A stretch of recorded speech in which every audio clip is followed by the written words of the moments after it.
Our next topic is global depository receipts. അപ്പോൾ depository റെസിപ്റ്റ്സിൽ 3 ടൈപ്പാണുള്ളത്.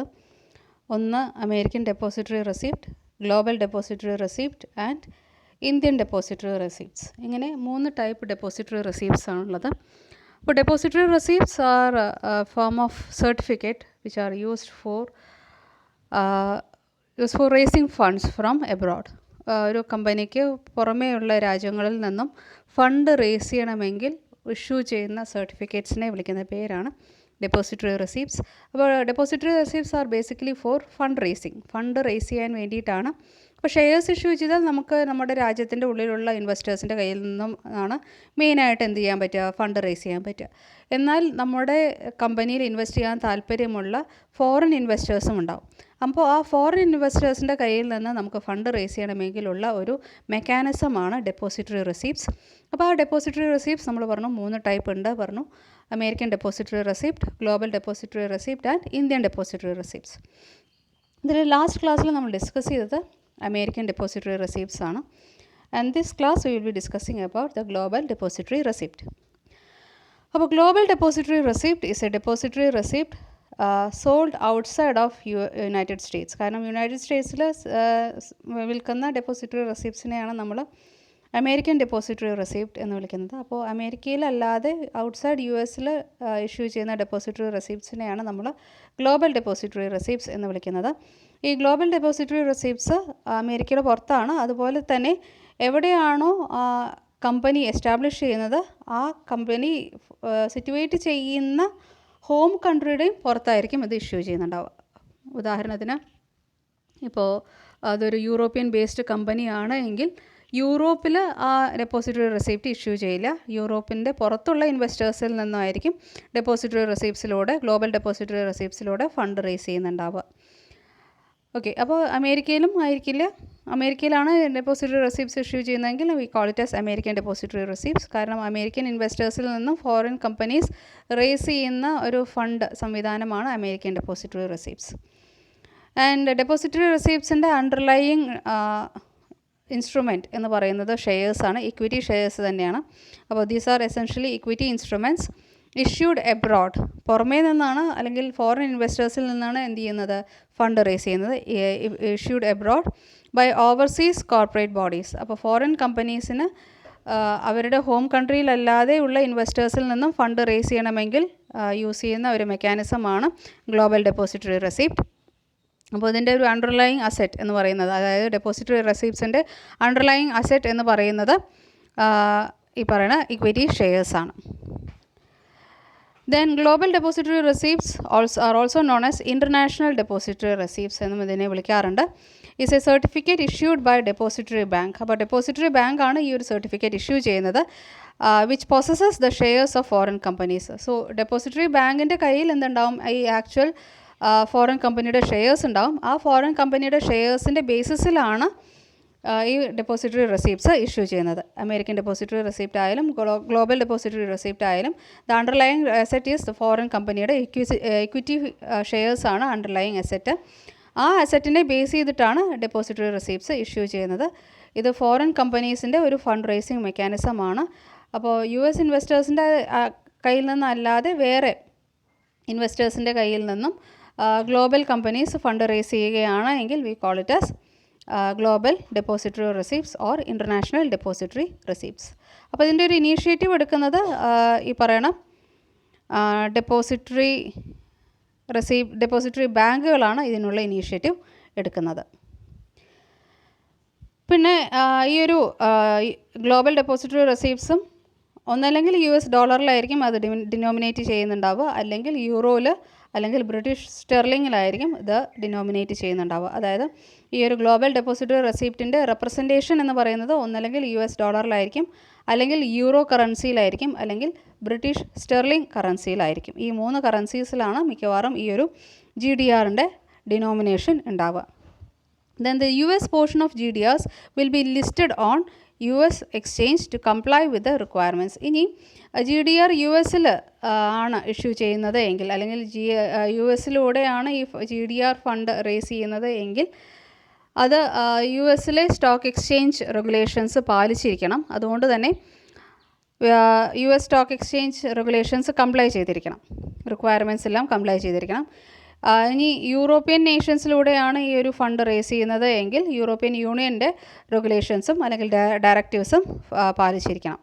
ഈ stock exchanges there are trading GDR commonly trade ചെയ്യുന്ന stock exchanges ഏതൊക്കെയാണെന്ന് നോക്കാം. ലണ്ടൻ സ്റ്റോക്ക് എക്സ്ചേഞ്ച് ഉണ്ട്, Luxembourg stock exchange, Nasdaq, Dubai, Singapore stock exchange, Hong Kong stock exchange. ഇത്രയും stock എക്സ്ചേഞ്ചസിലാണ് GDRs trade ചെയ്യുന്നത്. അപ്പോൾ സാധാരണ ഷെയർസ് ട്രേഡ് ചെയ്യുന്നത് പോലെ തന്നെ നമുക്ക് എന്ത് ചെയ്യാം, GDRസും ട്രേഡ് ചെയ്യാം. അപ്പോൾ നമ്മുടെ കയ്യിലൊരു ഗ്ലോബൽ ഡെപ്പോസിറ്ററി റെസിപ്റ്റ് ഉണ്ട് എങ്കിൽ നമുക്ക് അത് ഈ ഒരു സ്റ്റോക്ക് മാർക്കറ്റിലൂടെ അല്ലെങ്കിൽ സ്റ്റോക്ക് എക്സ്ചേഞ്ചസിലൂടെയൊക്കെ നമുക്കത് വാങ്ങാനും വിൽക്കാനും ഒക്കെയുള്ള സാധ്യതയുണ്ട്. അതായത് അതിനെയാണ് നമ്മൾ ട്രേഡിംഗ് എന്ന് വിളിക്കുന്നത്. അപ്പോൾ സാധാരണ ഷെയർസ് നമ്മൾ എങ്ങനെയാണോ വിൽക്കുകയും വാങ്ങുകയൊക്കെ ചെയ്യുന്നത് അതേപോലെ തന്നെ നമുക്ക് GDRസും വിൽക്കാനും വാങ്ങിക്കാനും ഒക്കെ സാധിക്കും. പക്ഷേ GDRs ഈ പറയുന്ന സ്റ്റോക്ക് എക്സ്ചേഞ്ചസിലൂടെ മാത്രമേ നമുക്ക് ട്രേഡ് ചെയ്യാൻ സാധിക്കുള്ളൂ. അപ്പോൾ മെയിനായി വരുന്ന stock exchanges London stock exchange, Luxembourg stock exchange, Nasdaq Dubai Nasdaq ആണ്, Singapore stock exchange, Hong Kong stock exchange. ഇത്രയും സ്റ്റോക്ക് എക്സ്ചേഞ്ചസിലൂടെ മാത്രമേ GDRs നമുക്ക് ട്രേഡ് ചെയ്യാൻ സാധിക്കുള്ളൂ. Then GDR is issued and administered by depository bank for the corporate issuer. അതായത് കമ്പനിക്ക് വേണ്ടി, ഫോറിൻ കമ്പനിക്ക് വേണ്ടി ഡെപ്പോസിറ്ററി ബാങ്ക് ആണ് എന്ത് ചെയ്യുന്നത്. അപ്പോൾ ഫോറിൻ കമ്പനി ഷെയർ ഇഷ്യൂ ചെയ്യുന്നു, ആ ഷെയർസ് ഡെപ്പോസിറ്ററി ബാങ്ക് വാങ്ങിക്കുന്നു. ഡെപ്പോസിറ്ററി ബാങ്ക് വാങ്ങിച്ച് ആ ഫോറിൻ ഷെയർസിന് ഇക്വലൻ്റ് ആയിട്ടുള്ള global depository receipts depository bank issue ചെയ്യുന്നു. അപ്പോൾ അതാണ് ഒരു പ്രോസസ്സായിട്ട് വരുന്നത്. ഇനി വേണമെങ്കിൽ ഇതിൽ ഒരു അഡീഷണൽ പാർട്ടിയും കൂടെ ഇൻക്ലൂഡ് ചെയ്യാം. അപ്പോൾ ഇത്രയും നേരം നമ്മൾ 2 പാർട്ടീസിനെ മാത്രമേ പറഞ്ഞുള്ളൂ. ഒന്ന് ഈ ഒരു ഷെയർ ഇഷ്യൂ ചെയ്യുന്ന ഫോറിൻ കമ്പനി, പിന്നെ ആ ഷെയറിൻ്റെ ഇക്വലൻ്റ് ആയിട്ടുള്ള ഡെപ്പോസിറ്ററി റെസിപ്റ്റ് ഇഷ്യൂ ചെയ്യുന്ന ഡെപ്പോസിറ്ററി ബാങ്ക്സ്. ഈ 2 പാർട്ടീസിനെ കുറിച്ചാണ് നമ്മൾ ഇത്രയും നേരം സംസാരിച്ചത്. ഈ 2 പാർട്ടീസ് കൂടാതെ വേണമെങ്കിൽ ഒരു മൂന്നാമത്തെ പാർട്ടിക്കും ഈ ഒരു GDR ട്രേഡിങ്ങിൽ അല്ലെങ്കിൽ GDR ഇഷ്യൂവൻസിൽ ഇൻക്ലൂഡ് ചെയ്യാം. അവരെ വിളിക്കുന്ന പേരാണ് കസ്റ്റോഡിയൻ ബാങ്ക്സ്. അപ്പോൾ a separate custodian bank hold the company share that underlie in the GDR. അപ്പോൾ ഈ ഡെപ്പോസിറ്ററി ബാങ്കിന് ഈ ഷെയർസ് വാങ്ങിച്ച് എവിടെ ഡെപ്പോസിറ്റ് ചെയ്യാം, കസ്റ്റോഡിയൻ ബാങ്കിൻ്റെ കൈവശം ഡെപ്പോസിറ്റ് ചെയ്യാം. ഈ കസ്റ്റോഡിയൻ ബാങ്ക് മിക്കവാറും ഈ ഫോറിൻ കമ്പനി എവിടെയാണോ സ്ഥിതി ചെയ്യുന്നത് അവിടെ തന്നെ ആയിരിക്കും കസ്റ്റോഡിയൻ ബാങ്ക്. അതായത് ഫോറിൻ കമ്പനിയുടെ ഹോം കൺട്രിയിൽ തന്നെ ആയിരിക്കും കസ്റ്റോഡിയൻ ബാങ്ക് ഉണ്ടാവുക. എന്നാൽ ഫോറിൻ കമ്പനിയുടെ ഹോം കൺട്രി അല്ലാത്ത സ്ഥലങ്ങളിലായിരിക്കും ഡെപ്പോസിറ്ററി ബാങ്ക് ഉണ്ടാവുക. ഒന്നുകൂടെ പറയാം, ഫോറിൻ കമ്പനി എവിടെയാണോ എസ്റ്റാബ്ലിഷ് ചെയ്തിരിക്കുന്നത് അവിടെ തന്നെ ആയിരിക്കും കസ്റ്റോഡിയൻ ബാങ്കും ഉണ്ടാവുക. എന്നാൽ ഫോറിൻ കമ്പനി എവിടെയാണോ സ്ഥിതി ചെയ്യുന്നത് അവിടെ അല്ലാത്ത ബാക്കിയുള്ള സ്ഥലങ്ങളിലായിരിക്കും ഡെപ്പോസിറ്ററി ബാങ്കുകൾ ഉണ്ടാവുക. The custodian bank is located in the home country of the shares and holds the underlying corporate shares of the investors for safe keeping. അപ്പോൾ ഈ ഫോറിൻ കമ്പനിയുടെ ഷെയർസ് എല്ലാം സൂക്ഷിച്ച് വയ്ക്കുന്ന ബാങ്കാണ് കസ്റ്റോഡിയൻ ബാങ്ക്. ഈ കസ്റ്റോഡിയൻ ബാങ്ക് എന്ന് പറയുന്നത് ഫോറിൻ കമ്പനിയുടെ ഹോം കൺട്രിയിൽ തന്നെ ആയിരിക്കും കസ്റ്റോഡിയൻ ബാങ്ക് ഉണ്ടാവുക.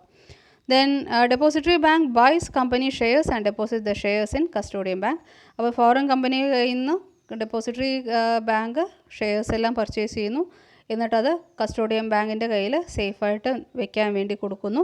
കസ്റ്റോഡിയൻ ബാങ്ക് അത് സേഫാക്കി വെക്കുന്നു. ഡെപ്പോസിറ്ററി ബാങ്ക് എന്ത് ചെയ്യുന്നു, ഈ ഷെയർസിന് ഇക്വലൻ്റ് ആയിട്ടുള്ള GDRs ഇൻവെസ്റ്റേഴ്സിന് ഇഷ്യൂ ചെയ്യുന്നു, അവരുടെ കയ്യിൽ നിന്ന് ഫണ്ട് റേസ് ചെയ്യുന്നു, ആ ഫണ്ട് ഫോറിൻ കമ്പനിക്ക് കൈമാറ്റം ചെയ്യുന്നു. The depository bank is usually located or has branches in countries in which the GDRs will be traded. അപ്പോൾ GDR എവിടെയൊക്കെയാണോ ട്രേഡ് ചെയ്യുന്നത് ആ സ്ഥലങ്ങളിലൊക്കെ ആർക്ക് ബ്രാഞ്ചസ് ഉണ്ടാവും, ഡെപ്പോസിറ്ററി ബാങ്ക്സിനും ബ്രാഞ്ചസ് ഉണ്ടാവും. The holder of GDR are entitled to receive dividend in multiple currencies. Usually US ഡോളേഴ്സിൽ തന്നെ ആയിരിക്കും, കാരണം US dollar കുറച്ചും കൂടി സ്റ്റേബിൾ ആയിട്ടുള്ള കറൻസി ആയതുകൊണ്ട്. GDRൻ്റെ അണ്ടർലൈങ് അസറ്റ് നമ്മൾ പറഞ്ഞു ഇക്വിറ്റി ഷെയർസ് ആണെന്ന് പറഞ്ഞു. അപ്പോൾ ഓബിയസ്ലി ഈ GDR ഹോൾഡേഴ്സിന് എന്തിനുള്ള എലിജിബിലിറ്റി ഉണ്ട്, ഡിവിഡൻസ് റിസീവ് ചെയ്യാനുള്ള എലിജിബിലിറ്റി ഉണ്ട്.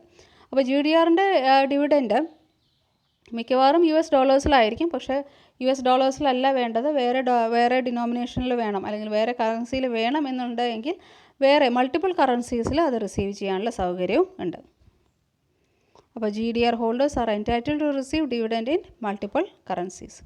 അപ്പോൾ റിലയൻസ് ഇൻഡസ്ട്രീസ് ആണ് ഇന്ത്യയിൽ ആദ്യമായിട്ട് GDRലൂടെ ഫണ്ട് റേസ് ചെയ്ത കമ്പനി. 1992 1992 റിലയൻസ് ഇൻഡസ്ട്രി GDRലൂടെ ഫണ്ട് റേസ് ചെയ്തത്. പിന്നെ ഈ GDR ഇഷ്യൂ ചെയ്യാൻ അത്ര എളുപ്പമൊന്നുമല്ല. ഗവൺമെൻറ്റിൻ്റെയൊക്കെ പെർമിഷൻ വേണം. കാരണം ഫോറിൻ ഇൻവെസ്റ്റേഴ്സിൻ്റെ കയ്യിൽ നിന്നാണ് നമ്മൾ ഫണ്ട് റേസ് ചെയ്യുന്നത്. അപ്പോൾ ഫോറിൻ ഇൻവെസ്റ്റേഴ്സിൻ്റെ കയ്യിലൂടെ ഫണ്ട് റേസ് ചെയ്യുമ്പോൾ ഓബ്വിയസ്ലി അതൊരു നാഷണൽ ഇഷ്യൂ ആണ്. അപ്പോൾ നാഷണൽ ഇഷ്യൂ ആയതുകൊണ്ട് തന്നെ ഗവൺമെൻറ്റിൻ്റെ പെർമിഷനോട് കൂടി മാത്രമേ നമുക്ക് എന്ത് ചെയ്യാൻ പറ്റുള്ളൂ, GDRs എല്ലാം ഇഷ്യൂ ചെയ്യാൻ സാധിക്കുള്ളൂ. ദെൻ GDR വളരെ ലോങ് ടേം ആവശ്യത്തിന് വേണ്ടിയിട്ടാണ് GDRലൂടെ ഫണ്ട് റേസ് ചെയ്യുന്നത്. അതായത് ക്യാപിറ്റൽ ഗുഡ്സ് പർച്ചേസ് ചെയ്യാൻ വേണ്ടിയിട്ട്, ക്യാപിറ്റൽ ഗുഡ്സ് ഇമ്പോർട്ട് ചെയ്യാൻ വേണ്ടിയിട്ട്, ഇങ്ങനെയുള്ള ലാർജ് ഫണ്ട് അല്ലെങ്കിൽ ഹ്യൂജ് ഫണ്ട്സ് ലോങ് ടേം പർപ്പസിന് വേണ്ടി വാങ്ങിക്കുന്ന സിറ്റുവേഷൻസിലാണ്, അല്ലെങ്കിൽ ലോങ് ടേം പർപ്പസിന് വേണ്ടി റേസ് ചെയ്യുന്ന സിറ്റുവേഷൻസിലാണ് GDRs ഇഷ്യൂ ചെയ്യാറ്. അല്ലാതെ ഷോർട്ട് ടേം നീഡ്സിന് വേണ്ടിയിട്ട് GDRസിലൂടെ ഒരിക്കലും ഫണ്ട് റേസ് ചെയ്യാറില്ല. ലോങ് ടേം യൂസേഴ്സിന് വേണ്ടിയിട്ടാണ്, അല്ലെങ്കിൽ ലോങ് ടേം പർപ്പസസിന് വേണ്ടിയിട്ടാണ് GDRസിലൂടെ ഫണ്ട് റേസ് ചെയ്യാറ്. അതായത് import of capital goods, installation of machinery and equipments, repayment of external borrowings, പുറമേ നിന്ന് വാങ്ങിക്കുന്ന കടങ്ങളെല്ലാം സമയബന്ധിതമായിട്ട് റീപേ ചെയ്യാൻ വേണ്ടിയിട്ട് എന്ത് ചെയ്യാം, GDRസിലൂടെ ഫണ്ട് റേസ് ചെയ്യാം. ദെൻ റീസ്ട്രക്ചറിങ് ദ കോർപ്പറേറ്റിൻ്റെ ഒരു റീസ്ട്രക്ചർ വേണ്ടിയിട്ട്, അതായത് ബ്രാഞ്ചസ് തുറക്കുക, അമാൽഗമേഷൻ, അബ്സോർപ്ഷൻ പോലെയുള്ള കാര്യങ്ങൾക്ക്, ഇതിനൊക്കെ വേണ്ടിയിട്ടാണ് മെയിൻലി ഈ GDRലൂടെ റേസ് ചെയ്യുന്ന ഫണ്ട് യൂസ് ചെയ്യുക. അപ്പോൾ GDRലൂടെ ബൾക്കായിട്ടുള്ള ഫണ്ടുകളായിരിക്കും റേസ് ചെയ്യുന്നുണ്ടാവുക. ഈ ബൾക്കായിട്ടുള്ള ഫണ്ടുകൾ ലോങ് ടേം പർപ്പസിന് മീറ്റ് ചെയ്യാൻ വേണ്ടിയിട്ടാണ് യൂഷ്വലി യൂസ് ചെയ്യുന്നത്. അല്ലാതെ ഷോർട്ട് ടേം ആയിട്ടുള്ള പർപ്പസസ് മീറ്റ് ചെയ്യാൻ GDRs യൂസ് ചെയ്യാറില്ല. അപ്പോൾ GDRൻ്റെ അഡ്വാൻറ്റേജസ് എന്തൊക്കെയാണ് എന്നുള്ളത് നോക്കാം. GDRs like ADRs allow investors to invest in foreign companies without worrying about foreign trading practices. അതായത് ഒരുപാട് ഫോറിൻ എക്സ്ചേഞ്ച് റിസ്കുകളോ ഫോറിൻ എക്സ്ചേഞ്ച് ട്രബിളുകളോ ഒന്നും അധികം ഇല്ലാതെ തന്നെ ഫോറിൻ കമ്പനികളുടെ ഷെയർസ് വാങ്ങിക്കാനുള്ള ഒരു മെക്കാനിസമാണ്, അല്ലെങ്കിൽ ഒരുപാടൊന്നും കോംപ്ലിക്കേഷൻസ് ഇല്ലാതെ ഫോറിൻ കമ്പനീസിൻ്റെ ഷെയർസ് വാങ്ങിക്കാനുള്ള ഇൻവെസ്റ്റേഴ്സിൻ്റെ ഒരു ഓപ്പർച്യൂണിറ്റിയാണ് GDRും ADRും ഒക്കെ. അപ്പോൾ ഇൻവെസ്റ്റേഴ്സിന് ഒരുപാടൊന്നും റിസ്ക് എടുക്കേണ്ട കാര്യമില്ല, അല്ലെങ്കിൽ ഇൻവെസ്റ്റേഴ്സിന് ഒരുപാടൊന്നും കോംപ്ലിക്കേറ്റഡ് പ്രൊസീജിയേഴ്സിലൂടെ പോകേണ്ട കാര്യമില്ല. നേരിട്ട് ഒരു ഫോറിൻ കമ്പനിയുടെ ഷെയർ വാങ്ങിക്കുന്നതിനേക്കാളും എത്രയോ എളുപ്പമാണ് GDRലൂടെ ഫോറിൻ കമ്പനിയുടെ ഷെയർസ് വാങ്ങിക്കുകയും ഇൻവെസ്റ്റ് ചെയ്യുകയൊക്കെ ചെയ്യുന്നത്. It is an easier option for the investors to invest in foreign companies' shares. GDRs offer most of the same corporate rights, especially voting rights to holders of GDR, that investors of the underlying securities enjoy. Equity shareholders enjoy ചെയ്യുന്ന അതേ voting റൈറ്റ്സും അതേ ബെനിഫിറ്റ്സും GDR ഹോൾഡേഴ്സും enjoy ചെയ്യുന്നുണ്ട് എന്നാണ് സിമ്പിളായിട്ട് പറഞ്ഞുള്ളത്. അതായത് equity share ഹോൾഡേഴ്സിനുള്ള എല്ലാ റൈറ്റ്സും എല്ലാ പ്രിവിലേജസും GDR ഹോൾഡേഴ്സിനും കിട്ടും. കാരണം GDRസിൻ്റെ അണ്ടർലൈങ് അസറ്റ് എന്ന് പറയുന്നത് ഇക്വിറ്റി ഷെയർസാണ്. പിന്നെ ഈ ഇക്വിറ്റി ഷെയർസ് ട്രേഡ് ചെയ്യുന്നതിനേക്കാളും ഈസിയറായിട്ട് നമുക്ക് GDR ട്രേഡ് ചെയ്യാൻ സാധിക്കും. അതായത് നമ്മൾ നേരത്തെ പറഞ്ഞല്ലോ, ആ സ്റ്റോക്ക് എക്സ്ചേഞ്ചസിലെല്ലാം GDRസിൻ്റെ ട്രേഡിംഗ് അലവബിൾ ആണ്. നാസ്ഡാക്ക് ദുബായ്, അതുപോലെ Singapore stock exchange, Hong Kong stock exchange, Luxembourg stock exchange, അതുപോലെയുള്ള സ്റ്റോക്ക് എക്സ്ചേഞ്ചസിലെല്ലാം എന്ത് അലവബിൾ ആണ്, ലണ്ടൻ സ്റ്റോക്ക് എക്സ്ചേഞ്ച്, ഇതിലെല്ലാം ഈ GDRൻ്റെ ട്രേഡിംഗ് അലവബിൾ ആണ്. അപ്പോൾ ആ സ്റ്റോക്ക് എക്സ്ചേഞ്ചസിലൂടെയെല്ലാം നമുക്ക് വളരെ എളുപ്പത്തിൽ തന്നെ GDRs വാങ്ങിക്കാനും വിൽക്കാനും ഒക്കെ സാധിക്കും. പിന്നെ payment of dividend is in US ഡോളറിൽ എന്ന് എടുത്ത് പറയാൻ കാരണം എന്താണെന്ന് വെച്ചാൽ US ഡോളർ ഈസ് കമ്പാരിറ്റീവ്ലി വളരെ സ്റ്റേബിൾ ആയിട്ടുള്ള ഒരു കറൻസിയാണ്. അപ്പോൾ US ഡോളറിൽ നമുക്ക് ഡിവിഡൻഡ് കിട്ടുമ്പോൾ നമുക്ക് ഈ ഫോറിൻ എക്സ്ചേഞ്ച് ഫ്ലക്ച്വേഷൻ്റെ ഒരു കാരണം കൊണ്ട് വാല്യൂ കുറഞ്ഞു പോകാനുള്ള സാധ്യതയൊക്കെ വളരെ കുറവാണ്. അപ്പോൾ നമുക്ക് ഇപ്പോൾ റുപ്പിയിലൊക്കെയാണ് കിട്ടുന്നതെങ്കിൽ ഇപ്പോൾ ഇന്ന് കിട്ടുന്ന രൂപയ്ക്കും നാളെ കിട്ടുന്ന രൂപയ്ക്കും ചിലപ്പോൾ വ്യത്യാസം വരാനുള്ള സാധ്യതയുണ്ട്. കാരണം റുപ്പി കുറച്ച് ഫ്ലക്ച്വേറ്റ് ചെയ്യുന്ന ഒരു കറൻസിയാണ്. നേരെ മറിച്ച് US ഡോളറിൻ്റെ കേസിൽ ആ ഒരു പ്രശ്നം വരുന്നില്ല. കാരണം US ഡോളർ അത്ര ഫ്ലക്ച്വേറ്റിംഗ് ആയിട്ടുള്ളൊരു കറൻസിയല്ല. അപ്പോൾ നമുക്ക് വളരെ സ്റ്റേബിൾ ആയിട്ടുള്ള കറൻസിയിൽ തന്നെ എന്ത് റിസീവ് ചെയ്യാൻ സാധിക്കുന്നുണ്ട്, ഡിവിഡൻഡ് എല്ലാം റിസീവ് ചെയ്യാൻ സാധിക്കുന്നുണ്ട്.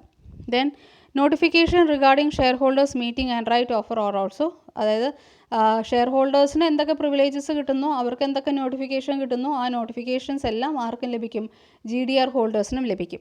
അപ്പോൾ GDR ഹോൾഡേഴ്സിന് മീറ്റിങ്ങിനെ കുറിച്ചുള്ള ഇൻഫർമേഷൻ കിട്ടും, അവരുടെ ഡിവിഡൻസിനെ കുറിച്ചുള്ള ഇൻഫർമേഷൻ കിട്ടും, ഡിവിഡൻഡ് ഡിക്ലറേഷനെ കുറിച്ചുള്ള ഇൻഫർമേഷൻ കിട്ടും, അതുപോലെ മീറ്റിങ്ങിലെടുത്ത തീരുമാനങ്ങളെ കുറിച്ചുള്ള ഇൻഫർമേഷൻ കിട്ടും. അപ്പോൾ അങ്ങനെ ഒരു ഷെയർ ഹോൾഡർക്ക് ഏതെല്ലാം ഇൻഫർമേഷനിലേക്ക് ആക്സസ് കിട്ടുന്നുണ്ടോ, അല്ലെങ്കിൽ ഒരു ഷെയർ ഹോൾഡറിന് ഏതൊക്കെ ഇൻഫർമേഷൻ ലഭിക്കുന്നുണ്ടോ, ആ എല്ലാ ഇൻഫർമേഷൻസും ആർക്കും ലഭിക്കുന്നുണ്ട്, ഒരു GDR ഹോൾഡർക്കും ലഭിക്കുന്നുണ്ട്.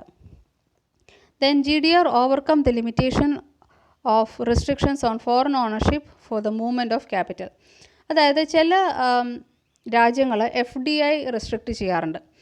അപ്പോൾ ഫോറിൻ ഡയറക്റ്റ് ഇൻവെസ്റ്റ്മെൻറ്റ് റെസ്ട്രിക്റ്റ് ചെയ്യുന്ന രാജ്യങ്ങളിലെ കമ്പനികൾക്ക് ഈ GDRലൂടെ എന്ത് ചെയ്യാൻ സാധിക്കും, ഫണ്ട് റേസ് ചെയ്യാൻ സാധിക്കും, ഫോറിൻ ഫണ്ടുകൾ റേസ് ചെയ്യാൻ സാധിക്കും.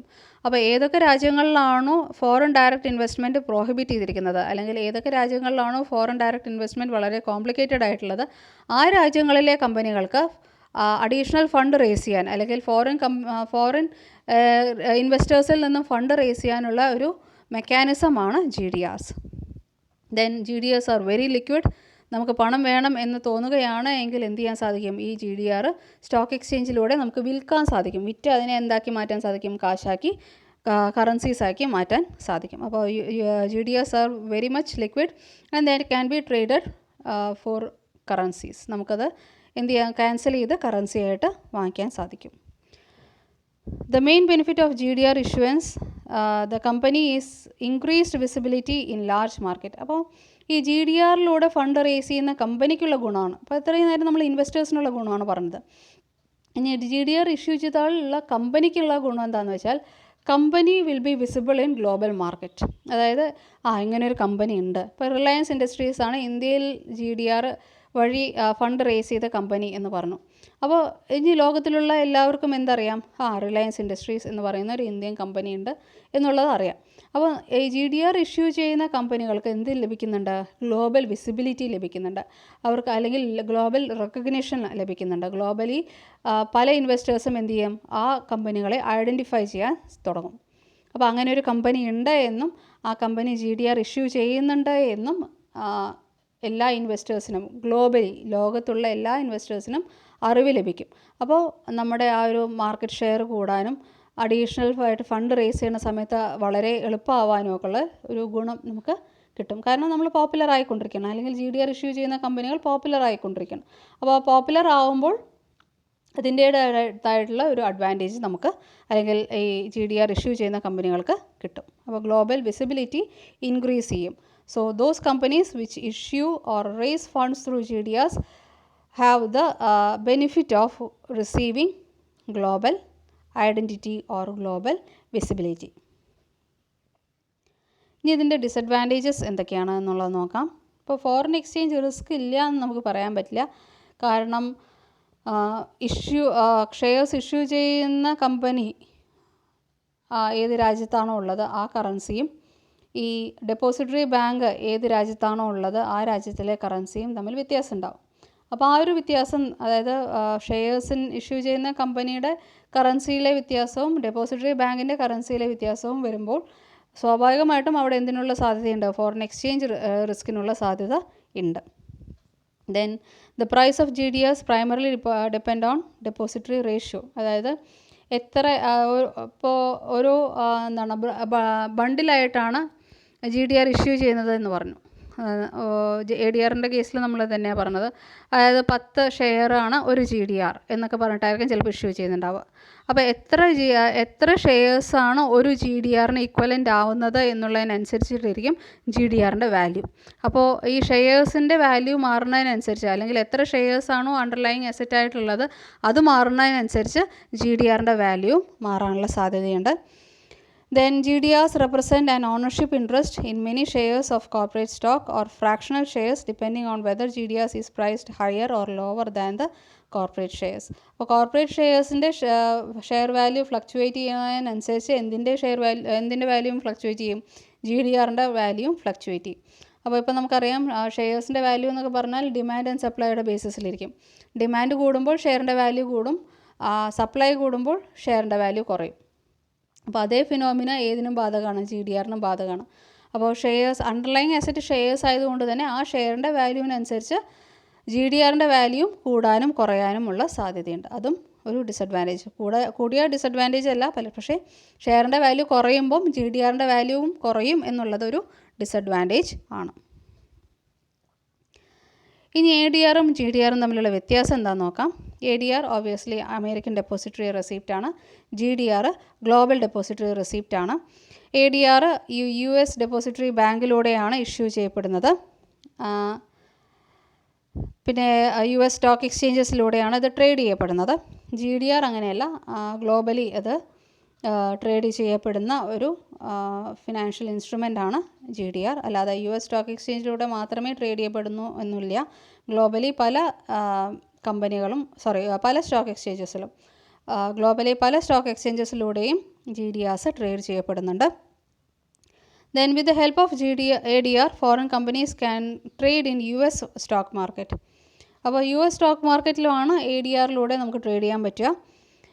എന്നാൽ GDR US മാർക്കറ്റിൽ മാത്രമല്ല, US മാർക്കറ്റ് അല്ലാത്ത ബാക്കിയുള്ള സ്റ്റോക്ക് എക്സ്ചേഞ്ചസിലൂടെ, ഇപ്പോൾ ലണ്ടൻ, ലക്സംബർഗ്, നാസ്ഡാക്ക് ദുബായ്, അതുപോലെ സിംഗപ്പൂർ, ഹോങ്കോങ്, ഈ പറയുന്ന എല്ലാ സ്റ്റോക്ക് എക്സ്ചേഞ്ചസിലൂടെയും നമുക്ക് എന്ത് ട്രേഡ് ചെയ്യാം? GDR ട്രേഡ് ചെയ്യാൻ സാധിക്കും. ADR is issued in America while GDRs are issued in Europe. Then ADRs can be negotiated in America only. ADRൻ്റെ നെഗോസിയേഷൻ അല്ലെങ്കിൽ ട്രേഡിങ് അമേരിക്കയിലാണ് റെസ്ട്രിക്റ്റ് ചെയ്തിരിക്കുന്നത്. കാരണം അമേരിക്കൻ ഇൻവെസ്റ്റേഴ്സിൻ്റെ കയ്യിൽ നിന്നാണ് നമ്മൾ ഫണ്ട് റേസ് ചെയ്യുന്നത്. അപ്പോൾ അമേരിക്കയിലാണ് ADRൻ്റെ നെഗോസിയേഷൻസ് എല്ലാം റെസ്ട്രിക്റ്റ് ചെയ്യുന്നത്. GDRs അങ്ങനെയല്ല, നമുക്ക് വേൾഡിലെ ഏത് ഇൻവെസ്റ്റേഴ്സിൻ്റെ കയ്യിൽ നിന്നും GDRസിലൂടെ ഫണ്ട് റേസ് ചെയ്യാൻ സാധിക്കും, except from America. Then disclosure requirements of ADR. ADRൻ്റെ ഡിസ്ക്ലോഷർ റിക്വയർമെൻറ്റ്സ് ഗവേൺ ചെയ്യുന്നത് US സ്റ്റോക്ക് എക്സ്ചേഞ്ച് റെഗുലേഷൻസ് ആണ്, അല്ലെങ്കിൽ US സ്റ്റോക്ക് എക്സ്ചേഞ്ച് കംപ്ലയൻസസ് പ്രകാരമാണ് ADRസിൻ്റെ ഇഷ്യൂസ് എല്ലാം റെഗുലേറ്റ് ചെയ്യപ്പെടുന്നത്. GDRൻ്റെ കംപ്ലയൻസസ് അല്ലെങ്കിൽ GDRൻ്റെ ഇഷ്യൂസിനെ റെഗുലേറ്റ് ചെയ്യുന്നത് യൂറോപ്യൻ ബോഡീസാണ്.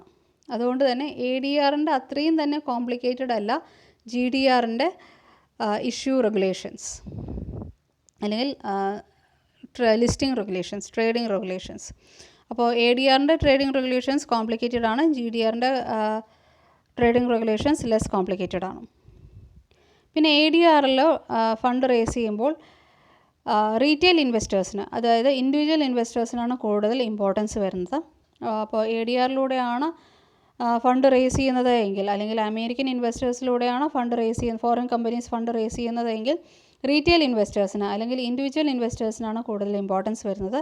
എന്നാൽ GDRസിലൂടെയാണ് ഫോറിൻ കമ്പനീസ് ഫണ്ട് റേസ് ചെയ്യുന്നത് എങ്കിൽ, GDRസിലൂടെയാണ് ഫോറിൻ കമ്പനീസ് ഫണ്ട് റേസ് ചെയ്യുന്നത് എങ്കിൽ മിക്കവാറും ഇൻസ്റ്റിറ്റ്യൂഷണൽ ഇൻവെസ്റ്റ്മെൻറ്റ്സ് ആണ് അവിടെ മെയിനായിട്ട് വരുന്നത്.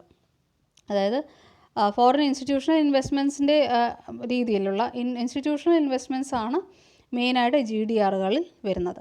അപ്പോൾ ADRൽ റീറ്റെയിൽ ഇൻവെസ്റ്റേഴ്സും GDRൽ ഇൻസ്റ്റിറ്റ്യൂഷണൽ ഇൻവെസ്റ്റേഴ്സുമാണ് മെയിനായിട്ട് ഇൻവെസ്റ്റ് ചെയ്യുന്നത്. അപ്പോൾ ഇൻസ്റ്റിറ്റ്യൂഷണൽ ഇൻവെസ്റ്റേഴ്സ് ആയതുകൊണ്ട് തന്നെ GDR ലെസ് ലിക്വിഡാണ്, റീറ്റെയിൽ ഇൻവെസ്റ്റേഴ്സ് ആയതുകൊണ്ട് ADR കുറച്ചും കൂടെ മോർ ലിക്വിഡാണ്. അപ്പോൾ ഇത്രയുമാണ് ADRും GDRും തമ്മിലുള്ള കീ ഡിഫറൻസസ്. അപ്പോൾ ADR stands for American depository receipts, അതായത് അമേരിക്കയിലുള്ള ഇൻവെസ്റ്റേഴ്സിൽ നിന്നും ഫോറിൻ കമ്പനികൾക്ക് ഫണ്ട് റേസ് ചെയ്യണമെങ്കിലുള്ള ഒരു ഫണ്ടിങ് പ്രൊസീജിയറാണ് American depository receipts. Global depository receipts അല്ലെങ്കിൽ ഇൻ്റർനാഷണൽ ഡെപ്പോസിറ്ററി റെസിപ്റ്റ്സ് എന്ന് പറയുമ്പോൾ അമേരിക്കയിലല്ലാത്ത ഇൻവെസ്റ്റേഴ്സിൻ്റെ കയ്യിൽ നിന്നും ഫോറിൻ കമ്പനികൾക്ക് ഫണ്ട് റേസ് ചെയ്യണമെങ്കിലുള്ള ഒരു ഇൻസ്ട്രുമെൻ്റാണ് ഗ്ലോബൽ ഡെപ്പോസിറ്ററി റെസിപ്റ്റ്സ് അല്ലെങ്കിൽ ഇൻ്റർനാഷണൽ ഡെപ്പോസിറ്ററി റെസിപ്റ്റ്സ്.